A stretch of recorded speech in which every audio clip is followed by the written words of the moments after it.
పిల్లలు అయితే లేరు కానపైతలేని చెప్పి ఏడ్చుకుంటా బాధపడుతుంది. ఇప్పుడు కానపైంది మంచిగా అది ఇంటికే వచ్చే నేను సంతోషంగా ఉన్నా, మళ్ళీ ఏమైంది, మళ్ళీ ఎందుకు ఎడుతున్నావమ్మా? అరే నీ పెళ్ళానికి పాపం బిడ్డ ఏమన్నా తిన్నదో లేదో అట్టి మనిషి కాదని చెప్పి అప్పుడు పండుగొంట పోయితే నాలుగు కొట్టిందిరా. నువ్వేంది నాకు చెప్పేది? నాకు మా తెలుసు, నా పని నేను చేసుకుంటా, నా పని నేను అది చేస్తా ఇది చేస్తా అది ఇది అనుకుంటా మాట్లాడుతాందిరా. నువ్వు నా ముందట ఉండకు, నీ నీడ కూడా నా కడుపులో ఉన్న బిడ్డ మీద పడద్దని నన్ను ఇంట్లోకి వెళ్ళి బయటికి దొబ్బిందిరా.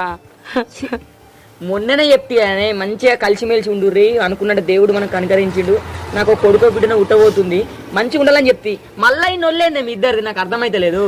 నాకు సంబరం లేదా కొడుక? ఇన్ని రోజులు పిల్లగాళ్ళు అయితే లేరని దాన్ని వట్టుక తిన్నా, ఇప్పుడు దేవుని దయ వల్ల కానిపోయే. ఇక అదేమో గట్ల మారింది కాదురా, నేనేం చెయ్యాలిరా? నాకు లేదారా సంబరంగా చూసుకో.